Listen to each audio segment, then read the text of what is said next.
Hello বন্ধুরা, আমার পরিবারের সবাইকে স্বাগত।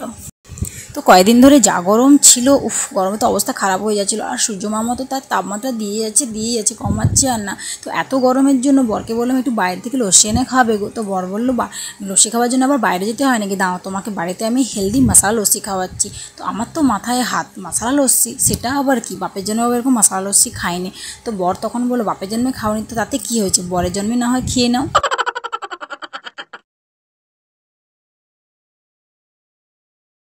তো চলো দেখা যাক কেমন বানায় মশলা লস্যি, দেখতে থাকো।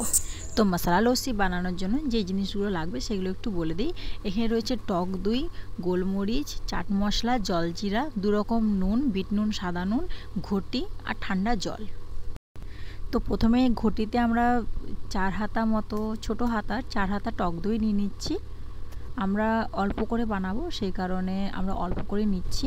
তোমরা যদি অনেকের জন্য বানাও, মানে অনেক বেশি লোক খাবে, তাহলে তোমরা তোমাদের পরিমাণ মতো দিয়ে দিও। তারপরে এখানে দিয়ে দিচ্ছি জলজিরা আমি এখানে 1 প্যাকেট দিয়েছি। তারপরে এখানে অ্যাড করছি চাট মশলাটা আমরা 1 প্যাকেটের হাফ প্যাকেট নিয়ে নিচ্ছি।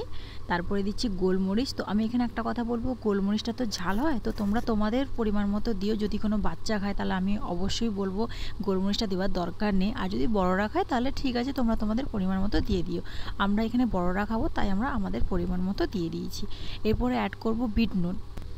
আর এরপরে আমরা দিয়ে দিচ্ছি সাধারণ নুন, প্লেন নুন, যেটা আমরা রান্না করি সেই নুনটা। তো এরপরে আমরা এই পুরো জিনিসটাকে ভালোভাবে মিশিয়ে নেব, মানে ফেটিয়ে নেব। কারণ আগে যদি আমরা এটাকে ভালোভাবে না ফেটিয়ে নিই তাহলে ওই দইয়ের যে অংশটা ওটা দানা দানা রয়ে যাবে, খেতে ভালো লাগবে না। তো সেই কারণে আগে একটু ফেটিয়ে নিলাম। তারপরে আমরা এখানে এরপরে আমরা এখানে দিয়ে দিচ্ছি ঠান্ডা জল। তো আমরা এখানে 2.5 গ্লাস মতো, কাঁচের গ্লাসে 2.5 গ্লাস ঠান্ডা জল দিয়ে দেবো।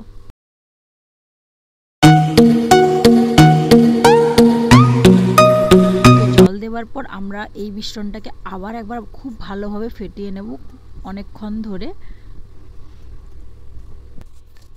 তো দেখো খুব সহজেই এখানে তৈরি হয়ে গেল বাড়িতে হেলদি মশলা লস্যি। তো তোমরাও খুব সহজেই এভাবে বানিয়ে ফেলতে পারো। তো বাড়িতে ট্রাই করো আর খেয়ে দেখো কেমন লাগছে ঠান্ডা ঠান্ডা মশলা লস্যি। তো তোমরাও অবশ্যই বাড়িতে একবার ট্রাই করো। যদি ভালো লেগে থাকে আমাকে অবশ্যই কমেন্ট করে জানাও। তো চলো টাটা, বাই বাই।